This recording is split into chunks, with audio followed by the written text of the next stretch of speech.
True Story Media. Picture this, a 2-story brick building on a street corner in Woodridge, New Jersey. On the ground floor, a pizza place called Pizza Mia. It's the kind of corner in New Jersey, like every other corner you drive past 1,000 times without ever noticing. And above that pizza parlor, on the second floor of that brick building, is where Joseph Schwartz built a nursing home empire. He ran more than 100 nursing home facilities across 11 states, all in that tiny little room. Thousands of elderly men and women who had no idea that the person ultimately responsible for their care, the man making decisions about how much food they eat, how many nurses are staffed to take care of them, give them their medicine, was running this whole operation from an office above a pizzeria. Now, before Joseph Schwartz got into the nursing home business, he sold insurance to nursing homes. He understood how the whole thing worked, how Medicaid payments flowed in, how billing operated, how much money was moving through these facilities. And at some point, he looked at all that and thought, you know what? I could do this and I could make a lot of money. So he started buying nursing homes, operating them under the name Skyline Healthcare. He started with a handful at first. Then he bought more and more. So many nursing homes that at one point, during a deposition, Joseph Schwartz lost count. You don't know how many homes you own now? Nope. By the time Skyline Healthcare was at its peak, Joseph Schwartz was responsible for the care of over 7,000 senior citizens across the country. But who's counting, right? He wasn't doing this because he had some passion for taking care of the elderly. No. According to his former residents and their families, Joseph Schwartz was doing this because these old folks were cash cows. Every mama and papa came in with a built-in pipeline to government money through Medicare and Medicaid. Somewhere between $90,000 to $110,000 per resident per year. Do the math across 7,000 residents, and you're talking about hundreds of millions of dollars a year flowing straight to Joseph Schwartz. And in order to maximize profits, he needed to cut costs. Staffing, vendors, utility bills, food, whatever he could cut and get away with not paying, Joseph Schwartz squeezed the operation until there was nothing left to squeeze. It was profitable, and it was devastating because the people absorbing all those costs were the ones who had no way of fighting back. These are elderly residents, a lot of them with dementia. Many of these people can't advocate for themselves, and they had nowhere to go. This is one of the most heartless stories I've come across in this Pardon series.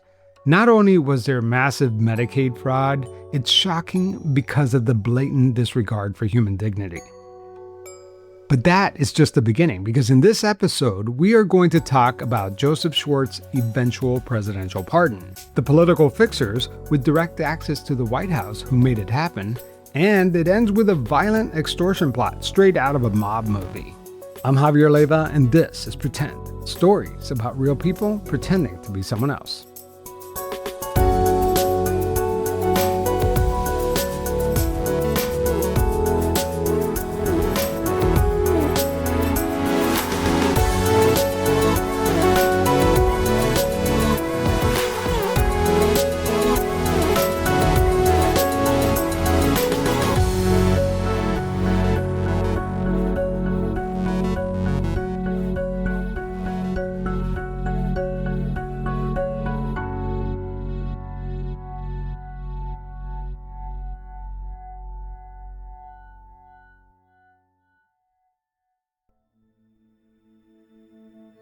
Look, even the best nursing home in America is a hard place to work. You're understaffed, underpaid, and you're caring for people who are often in their final chapters in life.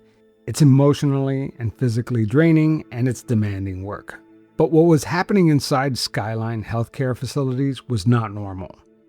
Here's a nurse. Her name is Grace Williams, and she worked at one of Skyline's nursing homes. Once they started cutting down staff and everything, conditions became very difficult to maintain. Difficult to maintain? I mean, that's one way to put it.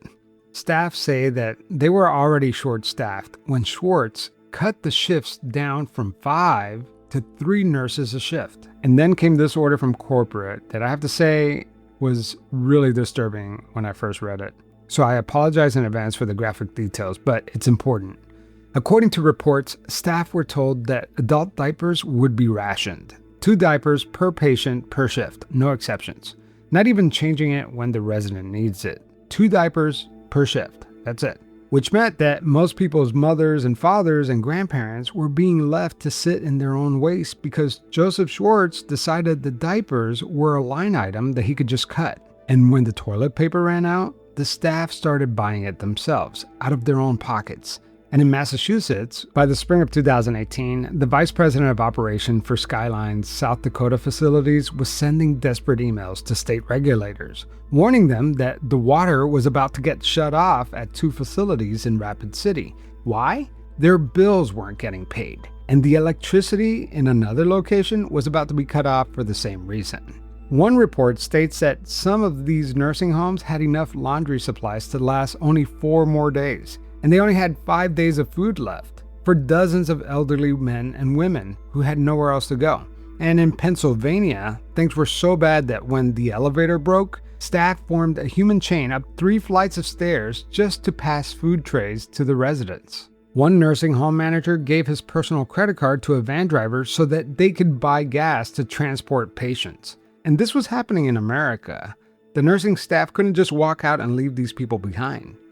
All while this is happening, Joseph Schwartz's company, Skyline Healthcare, was stealing from their own employees' paychecks. Yeah, Skyline had been taking money from employee paychecks for health, dental, and life insurance, but not paying the insurers. According to court documents, the company was simply pocketing the money. Some employees had no idea either. One business office worker found out that she had no insurance when she went in for a teeth cleaning and was told that she had to pay full price. Another worker got a $900 dental bill that she never saw coming. And then there's the cook at the nursing home who was fighting leukemia. She had no idea she didn't have insurance. Surprise! And here's where it gets really kind of graphic. In Arkansas, a resident who was paralyzed from a stroke and unable to move was found with maggots crawling in his catheter. And it wasn't just one resident. A 57-year-old man fell and bruised his face. His sister told NBC News that he laid on the floor for 45 minutes before anyone came in to check on him. In September 2017, Skyline took over a nursing home in Memphis, Tennessee called Ashton Place. It served mostly low-income residents on Medicare and Medicaid. And within 2 months, one of those residents ended up in the hospital. This man had previously had his left foot and his right leg amputated. And when nurses went in to examine his amputated leg, they found that the staples from his surgery had been removed, and inside the wound, maggots. The ambulance workers who brought him in said that they found him lying in his own feces. His daughter later said that even police officers who responded got violently ill witnessing what they had done to her father. He died 2 days later. I'll spare you any more gory details. You get it, right? It's pretty horrific. But here's something that doesn't get talked about enough. The way nursing home oversight works in this country, because each state is responsible for tracking conditions of these facilities within its own borders, which sounds reasonable until you realize that a guy like Joseph Schwartz wasn't operating in one state. He was operating in 11 states, and no single state had the full picture of what was happening across his entire empire. In Arkansas, the state attorney general issued Skyline facilities more than $200,000 in civil fines for neglect. But in Massachusetts, they weren't connecting the dots. Only the federal government has the ability to monitor a company operating across state lines and see the entire picture. So where was the federal government in all this? Good question, because think of it like a pendulum. For decades, there were no national minimum standards for how many nurses had to be on a floor of a nursing home. In Trump's first term, he made enforcement even weaker. Nursing home facilities got smaller fines, fewer penalties. Then Biden swung it back. In 2024, he passed the first ever national staffing minimums, requiring a registered nurse on site around the clock. Then Trump won again, and the nursing home industry donated $5 million to his super PAC, got a meeting at his golf club, and within months, the rule was gone. As of today, there are no national minimum staffing standards. The nursing industry paid, and they got what they wanted. If that sounds familiar, it should, because paying for access and getting what you want in return is exactly the environment that Joseph Schwartz was about to walk into. After the break, we'll talk about how Joseph Schwartz got busted and how he got his get out of jail free card.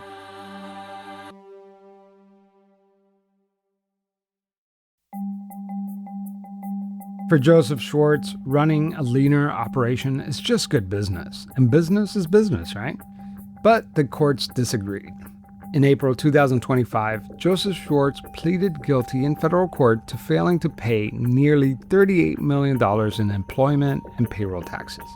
Money withheld from paychecks of his own employees that he simply never sent to the IRS. Federal tax crimes, Arkansas medical fraud, 3 years in federal prison, $5 million in restitution, and a surrender date on the calendar that was getting closer every day. So he had a problem, and he knew it, because Donald Trump had just won the presidential election, and if there was ever a window to get a pardon, this was it. But that window wasn't going to stay open forever. And once Joseph Schwartz walked through those prison doors, every day that he sat there was a day that window got smaller and smaller. So he had to move fast. Less than 2 weeks after his guilty plea was accepted, he hired 2 political operatives named Jack Berkman and Jacob Wool to lobby for his clemency. And Joseph Schwartz paid these guys nearly $1 million to get him out before he ever went into prison. But it didn't work. In August 2025, completely out of options, Joseph Schwartz reported to the federal prison camp in Otisville, New York. And when it became clear that Berkman and Wool didn't deliver on getting him a pardon, he did what Joseph Schwartz apparently always does when someone doesn't perform. He stopped paying them. So Schwartz went looking for someone else, someone with better connections, someone who could actually get him in front of the right people. And he found Josh Nass. Josh Nass is a 34-year-old lobbyist. On social media, he posts photos of himself with Donald Trump Jr. at Mar-a-Lago. He had pictures with Mike Huckabee. And in 2021, he reportedly paid $1.8 million in cash for an apartment in Trump Towers. So he looked on every surface like exactly the kind of guy who could get something done. So in November 2025, Josh Nass officially registered as a lobbyist for Schwartz. I've seen it. It's public information. His fee was $600,000 to try to get Schwartz a pardon. And he said, I will need $100,000 up front. So Joseph Schwartz paid it. Then on November 14th, 2025, President Trump gave Joseph Schwartz an unconditional pardon. The man who ran 100 nursing homes into the ground, the man who let residents die with maggots in their wound, the man whose employees found out that they had no health insurance when they tried to use it, he was pardoned. Game over. After his release from Otisville prison, Joseph Schwartz took Josh Nass out to a fancy French steakhouse in Manhattan, where they took a photo holding the pardon envelope. These guys, they look so happy. You should see the picture. But then Joseph Schwartz stopped paying. You see, he still owed Josh Nass $500,000 for this pardon. And when that money didn't come, Nass, he was kind of pissed. This guy stiffed him. So he told this criminal that he was in contact with, he wanted him to help him collect the money he was owed.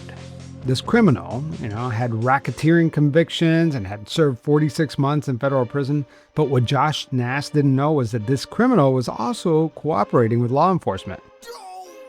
And from the moment that Josh Nass contacted him, every conversation was being recorded. According to the complaint, this cooperating witness asked what he wanted him to do. Josh Nass replied, I will give you the right to do anything and everything, but I'm telling you, this is a scared person and he's already scared. He agreed to do it for $15,000. $5,000 up front, and then the remaining $10,000 once Joseph Schwartz's son paid up. The witness said, quote, send me the info, let me do the homework, and Nass said deal. That same evening, Josh Nass sent the cooperating witness 2 addresses in Rockland County, New York, and a phone number belonging to Joseph Schwartz's son. Josh Nass instructed the witness to physically assault Schwartz's son. According to the criminal complaint, Josh Nass made it clear that if Joseph Schwartz's son refused to pay, the witness should not behave, and I'm quoting directly from the transcript, should not behave like a human being with him. They discussed forcing Joseph Schwartz's son from his home into his car. Then, on March 13th, 2026, the FBI arrested Josh Nass outside his hotel in Midtown Manhattan. He was released on a $5 million bond. I wonder how long it'll take him to get his own pardon. So what happened to all that money that Joseph Schwartz pocketed from the government and took from his employees? When President Trump pardoned him in November 2025, that full unconditional pardon came with the gift of wiping away the $5 million in restitution too.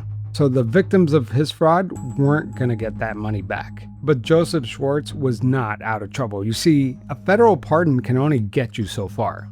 It has no effect on state charges. Joseph Schwartz had already pleaded guilty to state medical fraud and tax evasion in Arkansas. He was sentenced to 12 months in state prison and ordered to pay $1.8 million in fines. The Arkansas Attorney General, Tim Griffin, made clear that Joseph Schwartz would still be held accountable at the state level, and a judge agreed and ordered him to report to an Arkansas prison in late December 2025.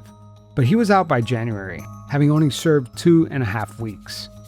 And while Joseph Schwartz was bouncing between courtrooms and prison camps and civil cases were piling up, the state of South Dakota filed a massive lawsuit against Schwartz and his wife Rosie and Skyline Healthcare. Former Skyline employees filed a separate class action lawsuit for the insurance premiums that had been deducted from their paycheck but never paid to the insurers. Those cases are still working their way through the courts. So to recap where Joseph Schwartz stands today. He defrauded the government out of $38 million.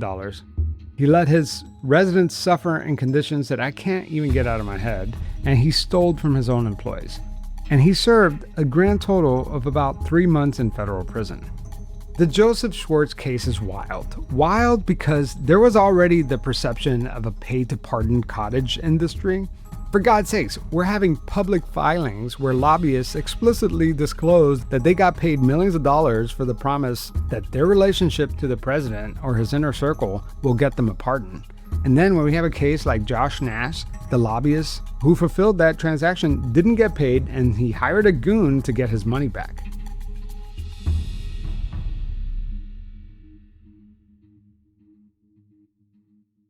So who checks the president's pardon power? Nobody. That's the answer. Nobody. Article 2, Section 2 of the U.S. Constitution has 8 words.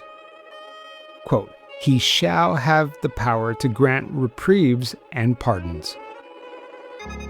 Once it's signed, it's done. The courts can't touch it. The Constitution made sure of that. Alexander Hamilton actually defended this in the Federalist No. 74. He called it a benign prerogative of mercy.